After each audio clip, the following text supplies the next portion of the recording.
예, 금요일입니다. 함께하실 세 분 패널 소개합니다. 김유정 전 민주당 의원, 김성환 시사평론가, 신인규 정당 바로 세우기 대표 나오셨습니다. 어서 오십시오. 네, 안녕하세요. 금요일이네요. 일주일이 빨리 가는데 항상 돌아오는 금요일, 참 금요일이면 즐거워야 되는데 맨날 이 반복되는 정치판을 보면서 또 금요일이 반복되는가 이런 생각도 좀 들었어요. 요즘에 정치판 돌아가는 걸 보면 너무 참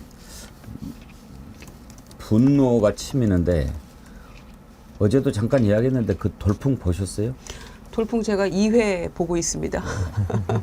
시간이 없어가지고 날 잡아서 끝까지 다 한번 보려고 합니다 지금. 저는 이제 어제 다 봤어요. 다 봤는데 예. 이제 2편까지 보면 그런 말 나오잖아요. 당신이 만드는 미래가 역사가 되면 안 되니까 그런 예. 얘기 나오는데 어제 그 표현이 있어서 한번 제가 옮겨서 적어봤어요.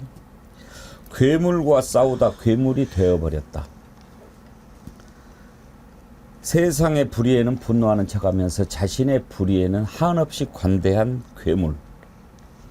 정의를 방패로 자신의 불의를 가리려 할 때, 이런 표현이 있었는데 이제 뭐 스포일러가 되니까 다 얘기할 수는 없지만 그 왜 이 드라마가 인기가 있을까? 정말 보면 어느 한 구석 썩지 않은 데가 없는 것을 보면서 분노하고 이걸 다 어떻게 하면 바꿔버릴 수 있을까 하는 그런 부분인데, 아니 정말 국회가 이제 그런 것을 좀 해결을 해주는 그런 장이었지 않습니까? 정치라는 게. 지금 정치가 있습니까, 신인규 대표님? 지금은 사실 그 국민들의 문제를 정치권이 들어안고 해결을 해야 됨에도 불구하고 지금은 국민들이 정치를 걱정하는 것조차도 이제는 좀 그 수준은 지나간 것 같아요. 왜냐하면 지금 국민들께서 정치를 바라볼 때 뭐 이렇게 하면 바뀔까? 저렇게 하면 바뀔까? 많은 일들을 해오셨거든요. 게다가 최근에는 총선에서까지 그 집약된 민심을 표출을 했음에도 불구하고 윤석열 대통령을 정점으로 한 현 권력자들, 집단들은 하나도 바뀌지 않고 더 나빠졌거든요. 그러니까 심판 기능이 작동하지 않고 있으니까 이제 국민들은 절망 상태로 지금 빠져가고 있기 때문에 저는 대한민국 자체가 아주 위험한 저는 중병에 지금 걸려 있다라고 저는 생각을 합니다. 이 누구 때문에 이렇게 됐습니까? 윤석열 대통령 한 명 때문에 이렇게 돼버린 거 아닙니까, 김성환 평론가님? 최근에 그러니까 어제 오늘 제가 윤석열 대통령 대선 출마 선언문을 몇 차례 읽었어요. 어제도 읽고 오늘도 지금도 이제 읽고 있는 중인데요. 2022년 6월 29일 날 갑자기 검찰총장 그만두고 대선 출마 선언을 하게 되잖아요. 그때 대선 출마 선언문을 보면요, 문재인 대통령, 문재인 정권을 공격하는 내용으로 다 그냥 채워져 있어요. 그때 뭐라고 얘기했냐면 정권과 이해관계를 얽힌 소수의 이권 카르텔은 권력을 사유화하고 책임의식과 윤리의식이 마비된 먹이사슬을 구축하고 있다. 도대체 어떤 민주주의냐? 자유민주주의를 세우겠다 그러면서 공정과 정의를 내가 되살리는 그런 정치를 하겠다 이렇게 얘기를 했는데요. 벌써 다 까먹었을 것 같아요. 저만 들여다볼 것 같아요. 대통령이 이거 대선 출마 선언문 들여다보기는 하는지 모르겠어요. 한번 전 윤석열 대통령이 대선 출마 선언문을 한번 다시 읽어보기를 권합니다. 아마 그대로 했으면 얼마나 좋았을까 하는 생각이 드는데요. 어떻게 꼭 정반대로 했는지 모르겠습니다. 권력을 사유화하고 자신으로 인해서 자기가 카르텔이라는 말 한마디 떨어진 것 때문에 국민들이 얼마나 고통받고 있는지, 얼마나 많은 사람들이 피해를 보고 있는지, 자기의 고집과 자기를 방어하기 위해서 정치가 얼마나 망가지고 있는지 한번 꼭 좀 들여다보길 바랍니다. 기억이나 하고 있겠습니까? 근데 저는 이게 윤석열 검사가 대통령이 됐기 때문에 저는 모든 비난의 중심에 있다고 봅니다만은 최근에 이 검찰 집단의 조직적인 목소리를 자세히 보시면은 이게 윤석열만의 문제가 아니구나. 그러니까 작은 윤석열들이 이 검찰 조직 내지는 이 정부의 주요 요직에 아주 수두룩 빽빽하게 지금 다 이 또아리를 틀고 다 내려가 버렸거든요. 이거 속아내는 것도 만만치 않을 겁니다. 제가 볼 때는. 그 다음에 정권이 바뀐다면은 다시는 윤석열 같은 부류의 정치인이 나오지 않도록 이거는 정말 우리 전 사회적 컨센서스를 이뤄서 대처해야 될 문제 사회 문제 아니냐. 저 그렇게 생각합니다. 윤유정 의원님 목이 메십니까? 물 한 모금 마시죠. 네, 마셨고요. 그 총선 직후에 저부터 민심에 경청하겠다. 이제는 뭐 정치하겠다 이렇게 얘기했잖아요. 그러면은 지난 2년간은 정치 안 하고 뭐 하셨는지 다 물었잖아요. 그리고 이제 와서 국민과 제대로 소통한다면서 용산으로 국방부 밀고 들어갔던 대통령이 이제 와서 하는 얘기가 소통을 강화하기 위해서 민정수석을 신설하고 비서실장도 정치인 출신으로 하고 이제 와서 또 뭐라고 얘기합니까? 정무장관식 신설한다고 얘기하잖아요. 이거는 그냥 누구 하나 자리 하나 더 만들어주기 위한 핑계에 불과하고 지금까지도 총선 이후에 보여줬던 대통령의 모습은 본인이 그 출마 선언문 했던 것과는 완전히 정반대의 방향으로 가고 있다. 그러니까 정치 복원의 길은 아직도 멀었고 민심을 아직도 제대로 못 읽고 있다 이런 생각이 들고요. 어제 제가 그동안 그 국회 국민청원을 못 하다가 계속 대기가 37분, 많으니까. 40분, 1시간 이러니까 제가 시간이 도저히 안 되더라고요. 근데 어젯밤에 너무 운이 좋았어요. 밤 10시 좀 넘었는데 들어갔는데 2분 38초 기다렸어요. 오. 그래서 130 몇만 번째로 제가 했는데 그게 전 민심이라고 생각하고 남은 동안에 이제 7월 20일까지가 국민청원 기간인데 그때 아마 어제 통과된 특검법에 대해서 그 제2 요구할 거 아닙니까? 100%? 그러면은 정말 민심이 더 폭발할 거라고 생각이 들더라고요. 어제 어떤 분은 2시에 모기 때문에 깼는데 예. 그래도 되게 했다고 그러시더라고요. 근데 저는 윤석열 대통령을 가만히 생각해 보면요. 보통은 정치라는 게 그동안의 정치인들이 밟아왔던 과정들을 놓고 미래를 기대하면서 투표를 우리가 하잖아요. 근데 윤석열 대통령은 8개월 만에 대통령이 됐기 때문에 정치적으로 평가할 만한 게 하나도 없었어요. 뭐 굳이 있다면 아마 검찰 재직 때 뭐 정의로워 보였다라는 그 이미지뿐이었을 텐데 윤석열을 뽑을 때는 국민들이 그 말, 현란한 말장난을 보고 국민들이 뽑아줬던 거거든요. 근데 이제 와서 평가를 받으면은 다 거짓, 다 사기로 드러난 겁니다. 그래서 저는 국민을 상대로 표를 얻기 위해서 저는 국민을 속인 거 아니냐. 여기에 대해서 억울하면 윤석열 대통령이 좀 반박을 좀 해야 될 것 같습니다. 저는 어제 그런 생각은 하나 했어요. 대통령 윤석열이 청와대에 하루도 있지 않겠다 해가지고 용산으로 이렇게 옮기면서 안 들어갔잖아요. 그거는 오히려 잘된 일인지도 모르겠다. 정말 대통령 같지 않은 자, 대통령으로 인정하고 싶지 않은 자한테 청와대 더럽히지 않고 빨리 대통령 선거해가지고 새로운 대통령 다시 청와대로 돌아가서 대통령이라고 하는 자리가 어떤 자리인지 그걸 좀 보여주는 그런 저기가 됐어도 좋겠다. 그런 생각이 들어서 그래 잘했다. 그런 사람이 들어갈 자리는 아닌가 아니지 않는가 그런 생각했습니다. 근데 한탄은 예. 근데 고민이 있어요. 오늘 이제 그 한겨레 신문이 보도한 걸 보면 대통령실 이전을 위해서 예비비 쓴 것만 640억 원이래요. 지금까지. 지금 저 대통령 윤석열 돈 쓴 게 그것만입니까? 그거 말고도 지금 뭐 엄청나게 많죠. 근데 사실 실제로 쓰는 얘기를 하면 좋겠어요. 저는 쓰지도 못할 돈 얘기를 하기 때문에 문제 아닌가 싶어요. 그러니까 나라 국가는 감세로 그냥 텅텅 비고 있는데 맨날 쓰겠다고 국민한테 얘기하거든요. 근데 실제로 쓰지도 못해요. 왜냐하면 하겠다고 쓰겠다고 하는 얘기가 다 거짓말이거든요. 그러고 난 다음에 국회로 공 던져버려요. 아, 국회가 법안을 바꿔주지 않아서 내가 못 쓰는 겁니다. 이런 식으로 책임을 전가하면서 매일 부풀려가지고 내가 쓸 것처럼 국민을 위하는 것처럼 거짓말하고 선동하고 있다는 거예요. 그래놓고 또 거짓 선동은 딴 데서 하고 있다고 주장하잖아요. 자, 한탄은 이 정도로 하고 오늘 이슈들을 몇 가지 짚어볼 텐데요. 다룰 것들이 좀 적지 않습니다. 그런데 지금 대통령 윤석열 하나만 갖고도 국민들 살기가 너무 힘든데 김건희까지 끼어가지고 국민들 스트레스를 더 높입니다. 오늘 아침에 보니까 뭐 김건희가 쓴 텔레그램 문자 이게 지금 공개가 돼가지고 이런저런 얘기가 나오던데 1월 달에 김건희가 한동훈한테 텔레그램 문자를 보냈다는 거 아닙니까? 이런 게 또 어떻게 공개가 되는지도 참 궁금해요. 그 화면 한번 띄워봐 주세요. 한동훈 위원장님, 최근 저의 문제로 무리를 일으켜 부담을 드려 송구합니다. 몇 번이나 국민들에게 사과를 하려고 했지만 대통령 후보 시절 사과를 했다가 오히려 지지율이 떨어진 기억이 있어 망설였습니다. 그럼에도 불구하고 당에서 필요하다면 대국민 사과를 포함해 어떤 처분도 받아들이겠습니다. 사과를 하라면 하고 더한 것도 요청하시면 따르겠습니다. 한 위원장님 뜻대로 따르겠으니 검토해 주시기 바랍니다. 이 내용인데 이게 이제 CBS 김규환 전 논설실장이 그 CBS 한판 승부에 나와서 공개를 한 거예요. 근데 풀 내용은 아니고 정리를 해서 했다는 건데 한동훈 반응을 보면 사실인가 봐요. 뭐 거짓이라고 부인을 하지 않고 왜 이게 지금 뭐 얘기가 되는지 모르겠다라고 하는데 저는 궁금한 게 텔레그램이라고 하면은 서로 개인 간에 주고간 문자 아닙니까? 저게 어떻게 알려지죠? 그러면 김건희, 한동훈 둘 중에 한 사람이 공개한 건데 누가 했을까요?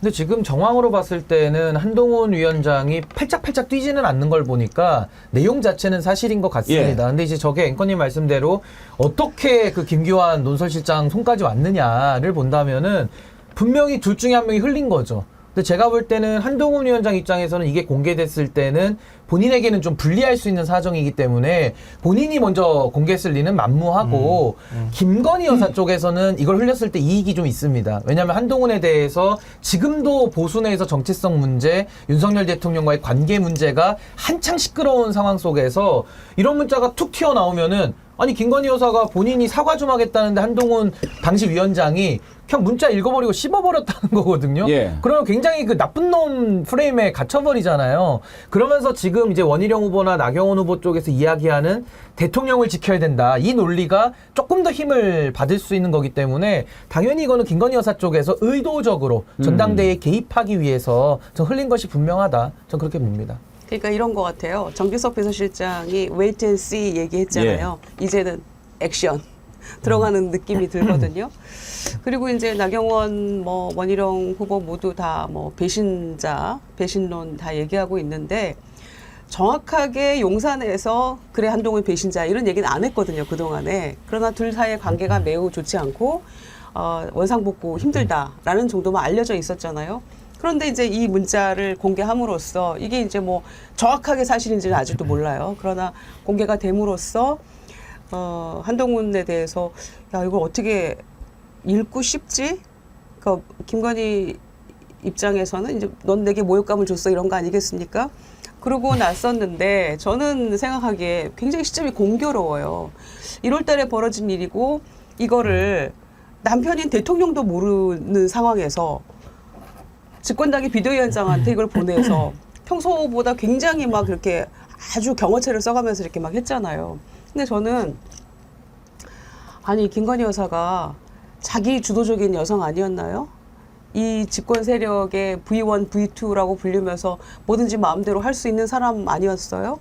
최재형 목사하고 그 동영상 나왔을 때 내가 남북 통일시키겠다.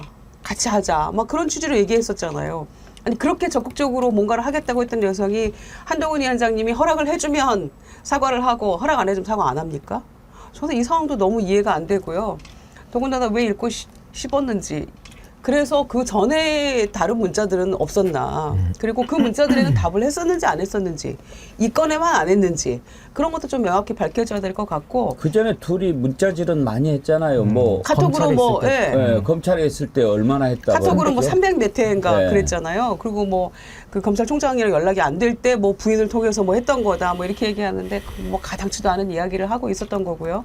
그래서 저는 아니 이런 중차대한 문제를 한동훈이 그래서 읽고 답을 안 했으면 본인이 결정을 해야 되는 거 아닙니까? 저 내용을 보면 대선 당시에도 그렇게 사과를 했더니 지지율이 떨어지더라. 그래서 걱정인데 어떻게 하오리까 지금 이렇게 상의를 하는 내용이잖아요. 그러니까 1월에 보낸 상황은 총선 앞두고 혹시라도 내가 사과하는 것이 도움이 된다고 판단하시면 내가 사과하겠다 할게요. 그런 내용이었겠죠. 그렇죠. 근데 지금 이제 익십이라고 하는데 이제 문자를 읽고 씹었다라고 하는 건데 답장을 했는지 안 했는지는 모르겠지만 사과하겠다라고 하는 그런 의사를 전달했는데 그게 액션이 안 나왔으니까 이제 지금 그 내용을 부각시키면서 뭐 익십이다라고 얘기를 하는 것 같아요. 그렇죠. 내가 이렇게 하려고 했는데 결국은 한동훈이 아무 얘기 안 해서 못했다라는 취지로 지금 한동훈한테 덮어 씌우고 있는 그래서 거죠. 선거 졌다?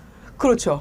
근데 여기서 매우 중요한 게 있습니다. 매우 중요한 게 뭐냐면요. 일단 첫 번째는 한동훈 후보의 지금 주장은 아니 공적으로 소통하지 난 사적 소통하는 거 적절치 않다 이렇게 얘기하고 있거든요. 예. 그럼 반대로 한동훈 후보는 과거 검찰 시절에 공직자였거든요. 그럼 공직자가 김건희 당시 검찰총장 배우자랑 연락한 거는 말이 됩니까? 그러니까 이것도 말이 앞뒤가 안 맞는다는 게 첫 번째 문제고, 제가 봤을 땐 중요한 게 두 개인데요. 첫 번째는 저 때가 총선 직전이거든요. 김건희 명품백이 한창 논란이 될 때인데, 아니 배우자의 논란이 나면 대통령이 나서서 이거 정리를 하고 정무수석이 일을 해야지 왜 김건희 여사가 왜 불 끌어 다닙니까? 그러니까 이거는 그동안 우리가 V0, V1이라는 그 구도를 썼는데, 이제는 김건희 여사가 공동으로 정권을 운영했다, 공동으로 정무수석을 지배했다라는 게 여기서 이제 하나가 예. 드러나는 논점이고요. 증거죠. 또 증거고요. 또 하나는 김건희 여사가 남편도 모르게 보냈다라는 거거든요. 윤석열 대통령 모르게 저 문자를 보냈다랍니다. 그러면 여기서 알 수 있는 건 뭐냐? 야, 김건희랑 한동훈은 윤석열 대통령도 모르게 소통까지 하는 정도로 친밀하구나. 이걸 알 수 있는 겁니다. 그래서 저는 김건희, 윤석열 공동정권이라는 이 권력의 사유화가 이 문자로서 저는 드러났다라고 보고요. 한동훈과 김건희는 매우 친밀했구나. 그러니까 과거 검찰 시절에도 윤석열 대통령한테 보고하는 게 아니라 김건희 여사한테 보고를 하면서 소통을 많이 했다. 300차례 이상 주고받았다. 그 습관이 지금까지 이어진 거거든요. 전 매우 중요한 시사점은 주고 있다. 전 그런 부분은 유의미하게 생각합니다. 그렇게 주고받았기 때문에 여기에 대해서 답이 없으니까 더 펄펄 뛰었겠죠. 그런데 저는 아니 지지율이 지금 총선 이후에 더 떨어졌잖아요.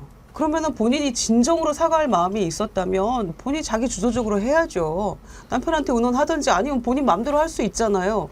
사과도 하고 수사도 받고 정권의 부담을 덜어주려는 노력을 해야지, 아무것도 하지 않으면서 이제 와서 6개월 전 텔레그램 문자를 이렇게 공개하면서 나는 할 의지가 분명히 있었는데 한동훈이 아무 얘기가 없어가지고 못했다라고 지금 얘기하고 싶은 건 것 같아요. 우리가 지금 여기에서 한 사다리를 5계단 정도 위로 올라가서 좀 내려다볼 필요가 있습니다. 왜냐하면 저자들이 꾸미는 것에 이렇게 들어가서 그것만 쳐다보면 자칫 나무만 보고 숲을 못 볼 수 있으니까요. 자, 뜬금없이 김건희가 한동훈한테 보낸 문자가 공개가 됐어요. 누가 공개를 했을까? 어떤 의도를 가지고 했을까? 지금 말씀을 들어보면 한동훈 아니고 김건희일 것이다. 그러면 지금 이 시점에서 왜 김건희가 이걸 공개했을까? 무슨 이득이 있을까? 이제 그걸 좀 생각하면서 이 상황을 봐야죠. 지금 최상병 특검법 통과가 됐고 만약에 특검이 이루어지게 되면 여러 가지가 나올 텐데, 주목하는 것 가운데 하나가 800에 7070은 누구 전화번호냐. 그리고 혹시라도 김건희가 지금 이 가장 중요한 핵심이 아니냐, 이런 얘기가 나오는 상황이거든요. 그러면 지금 이게 윤석열 특검이면서도 김건희 특검이 될 수 있는 상황 아닙니까? 어떻게 해서든지 차단하려고 할 텐데 그 상황에서 일어나는 과정이라는 것 하나. 그리고 이제 슬슬 김건희가 다시 움직이고 있어요. 엊그저께도 어젠가요? 뭐 시청 앞에 그 사고 현장 찾아갔다면서요? 조용히 찾아갔다고? 사진이 나오더만. 이향님, 시청 앞 사고 장소에도 몰래 추모 왔다 갔다는데 몰래라면서 모자라도 쓰지. 사진 찍히는 방향이나 혼자서 우두커니 앉아 있을 수 있나요? 이미지 만들기. 쇼는 정말 잘합니다. 그리고 또 뭐 무슨 전시회? 우크라이나? 그 행사도 지금 참석해서 뭐 하고 그랬지 않았어요? 뭔가가 지금 이거를 숨어야 되는데 나와서 막으려고 한단 말이에요. 이거는 무슨 뜻이라고 봐야 될까요?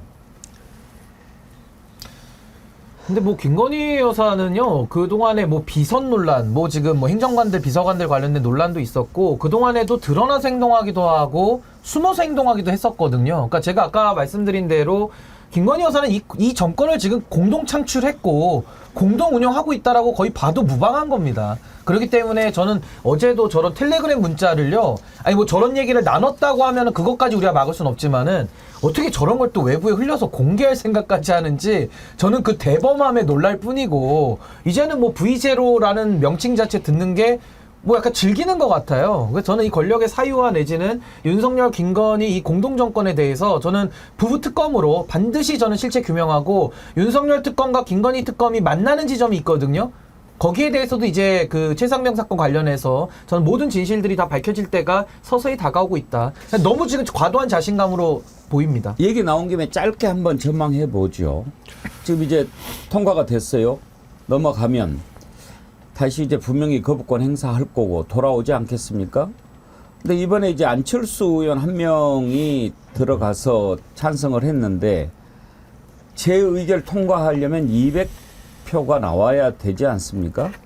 가능할까요? 일단은 지금 그때가 7월 19일 최상병 순직 1주기가 되는 날 즈음이라서 조금 변수는 있습니다만 가능성 어떻게 보십니까? 이번에는 통과가 돼야 될 텐데 재의결이. 근데 어제 상황 보니까요. 근데 명색이 안철수 의원은 자신이 정당 이끌고 들어갔던 사람이고 대선 후보고 그런데 세력이 자기 한 명 말고 없나요? 그런 사람이 무슨 대표 얘기가 나와요? 대표는 뭐 상임위원장 투표에서도 떨어졌는데요. 뭐. 세력이 없으니까 떨어졌겠죠. 네, 세력이 없어 보이고요. 그래서 걱정입니다, 사실. 김재섭 의원 같은 경우에는 지난번에는 찬성하겠다 이렇게 얘기를 했었는데 이건 여러 가지 그 얘기를 달아서 지금 민주당 법안으로는 안 된다 이렇게 얘기를 하고 있잖아요. 김재수 반대했잖아요. 네. 굳이 와서 이 특검법을 해야 되긴 해야 되지만 민주당 안으로는 독소 조항이 많다. 이제 이런 취지죠. 이런 입장이고. 그런 점에서 세력이 없고 상임위원장도 떨어졌지만 안철수 의원이 오히려 소신을 지켜준 거에 대해서는 그래도 평가할 만하다 이런 생각인데 그 밖에도 뭐 조경태 의원도 얘기를 한 바가 있었고 이렇게 했었는데 지금 상황으로 봐서는 재의결을 해도 오히려 지난번보다 더 나올 수 있을까? 8명이니까 좀 더 용이하지 않을까 생각했던 것에 오히려 그냥 걱정이 되는 상황이 돼버린 것 같아요. 근데 오늘도 아침에 단독 기사를 보니까 지금 안철수 제명하라는 내용이 여권발로 막 쏟아져 나오고 있다고 합니다. 그러니까 쉽게 말하면 집단 린치를 가하고 있는 건데 이 린치의 장면이 너무 익숙하잖아요. 과거부터도 정적들 연판장 돌려 당대표 쫓아내 뭐 이거 계속 습관적으로 해왔던 지시기 때문에 이번에 이제 안철수 의원 차례일 것 같고요. 전 이런 식으로 국민의힘에서 하나하나 이제 제거해 나가지 않습니까? 이제 본인들 외딴 섬으로 갇히는 거고 저도 그래서 이번에도 재의결을 하게 될 걸로 저도 유력하게 보는데 아마 이번에 통과는 어려울 겁니다만은 그래도 국민적 여론을 갖다가 더 나빠질 거기 때문에 저는 국민의힘 집단을 완전히 둘러싸서 압박해야 된다 저는 그렇게 봅니다.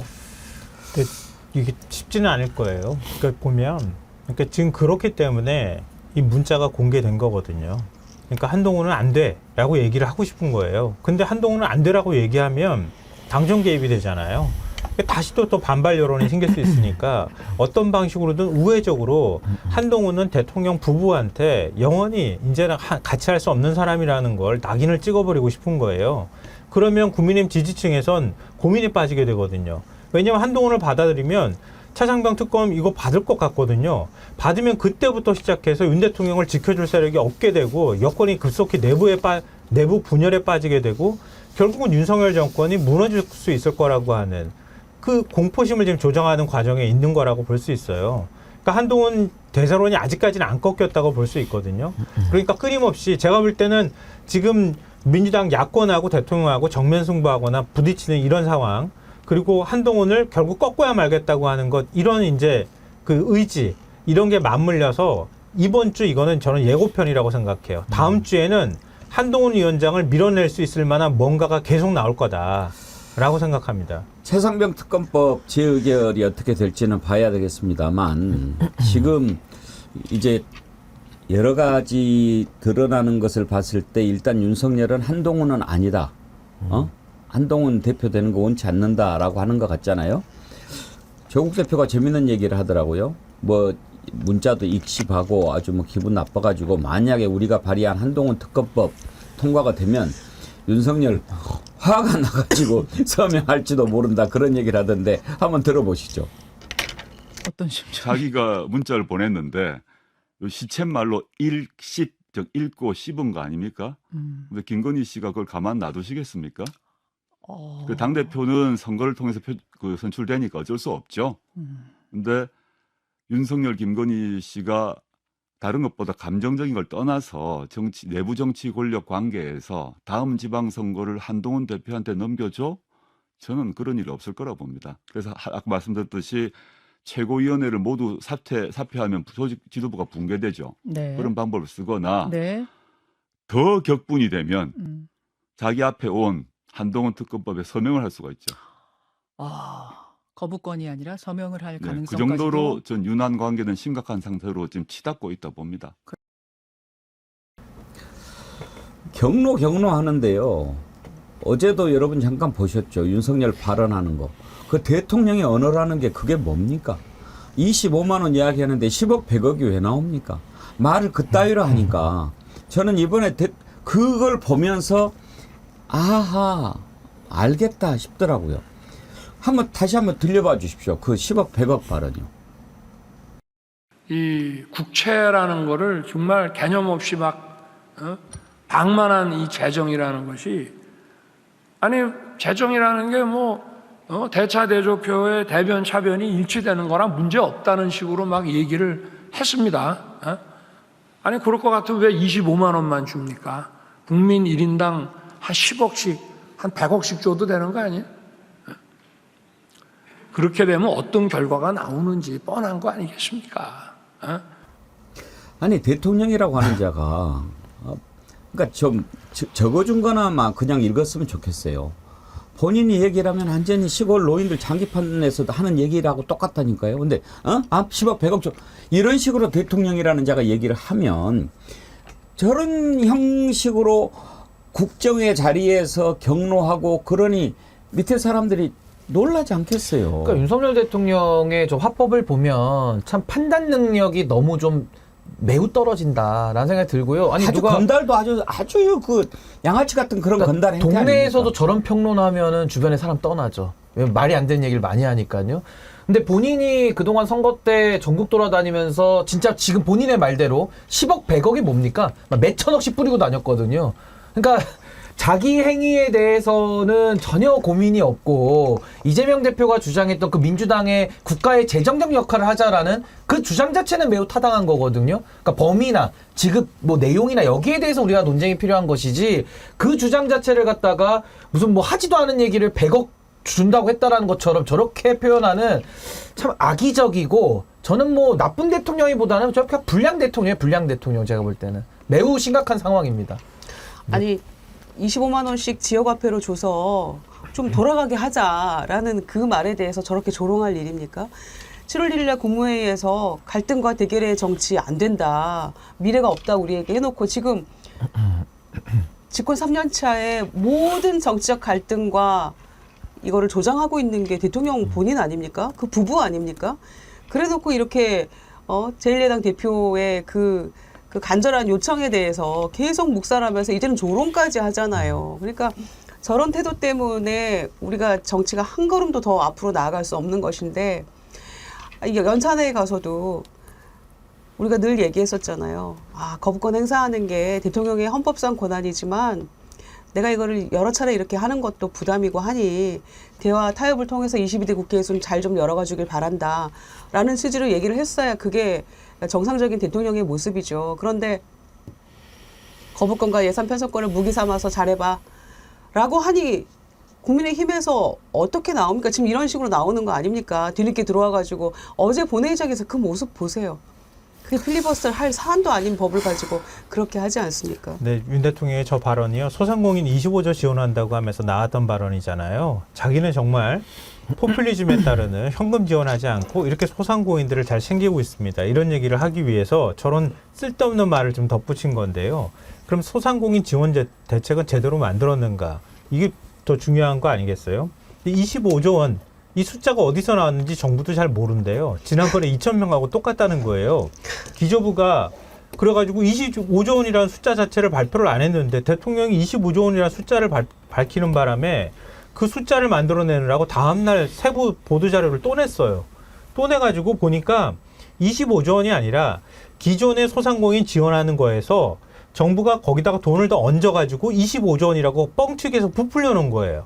실제로 하루 뒤에 기재부가 발표한 거 보면요. 금융지원과 새출발기금이라고 이번에 포함이 되어 있거든요. 대책안에. 이걸 포함한 전체 재정 투입 규모는 5조 원입니다. 이렇게 밝혔어요. 그리고 전부 지금 휴폐업 위기에 몰린 자영업자들이 많으니까 금융 지원을 조금 더 만기를 연장해 준다거나 이런 내용들이 대부분 포함되어 있고요. 실질적인 지원은 1조 원 정도 수준밖에 안 된다 그래요. 그러니까 정말 지원 같지도 않은 지원이라고 말하면서도 대통령이 저렇게 허세 부리고 야당이 지원하는 거 저거 포퓰리즘이라고 막 욕을 했는데요. 근데 더 황당하고 웃기는 건 뭐냐면은 이게 진짜 실제로 지원이 될지 안 될지도 몰라요. 지금 지원해 준다는 금액이 아니라 내년도에 예산 편성하면 이렇게 지원해 주겠다는 얘기였습니다. 이 국민들 데리고 장난치는 거예요. 이런 식으로 대책 낸 것도 웃기고 지금까지 윤석열 정부 들어서서 윤 대통령이 감세 계속 뭐 기업 법인세 깎아준다고 얘기하고 그랬잖아요. 어제 국회에서 토론회가 있었는데 그동안 윤석열 정부 들어서서 감세하려고 누적해가지고 감세한다는 게 63조 원이에요. 법인세 27조 원이고요. 소득세 19조, 종합부동산세 7조, 증권거래세 7조 이렇게 되는 거예요. 이거 서민하고 무슨 관계가 있습니까? 거의 관계가 없는 거고요. 이명박 정부 때 45조 원 세금 깎아줬어요. 근데 벌써 윤석열 정부는 63조 깎아주는 거예요. 근데 올 5월까지만 세수펑크가 10조 원이 났는데 어디서 돈이 나가지고 지원해 준다는 거예요? 맨날 무슨 1조 원을 우습게 막 지원해 준다고 얘기하는데 어디서 돈이 나가지고 지원해 준다는 거예요 대체? 내년에 지원해 준다고 거짓말하고 그리고 국회 예산심사 과정에서 야당이 다 깎았다고 나중에 핑계대는 거예요 이거. 아까 윤석열 얼굴 나갈 때 여러분 조금 스트레스 덜 받게 얼굴을 좀 이렇게 올려서 보내드렸더니 류석선님이 눈깔 안 보이게 보여주시는 센스 좋아요 그러셨는데 또 도미아님 아니고 윤정옥님 윤석열 입도 보기 싫어요 그런데 아이고 거기까지는 좀 참아주세요. 그 이야기하는 거 한번 우리가 들어봐야 되니까. 하여튼 이런 자가 지금 대통령이라고 앉아서 나라를 망쳐먹고 있습니다. 정말 탄핵 외에는 방법이 없습니다. 그래서 빨리 특검법 통과해서 있는 죄 없는 죄 다 밝혀내고 아니 없는 죄 아니고 있는 죄만 털어도 충분하니까 그렇게 해서 빨리 좀 정리를 해야 새로운 나라 앞으로 나갈 수 있을 것 같은데요. 다시 김건희로 돌아가서 지금 명품백 받은 거 국민들이 다 봤는데 도대체 김건희는 조사를 안 하면서 최재형 목사 지금 몇 번째 조사하는 겁니까? 또 조사를 해요. 뭐 스토킹이니 뭐니 막 그렇게 이야기하는데 최재형 목사 참 답답할 것 같습니다. 이런 얘기를 해요. 스토킹이라고 그러면은 어떻게 스토커가 준 선물이 국가 기록물이 되냐 그렇게 얘기합니다. 그렇지 않습니까? 한번 들어보십시오. 이게 사실 여러분도 다 저와 공감하리라고 생각합니다. 객관적인 사고를 가지고 계신 분들은 이게 어떻게 스토킹이 성립이 될 수 있겠습니까? 그리고 제가 만약 스토커였다면 이게 스토커가 준 선물이 어떻게 국가 기록물에 보존이 될 수 있겠습니까?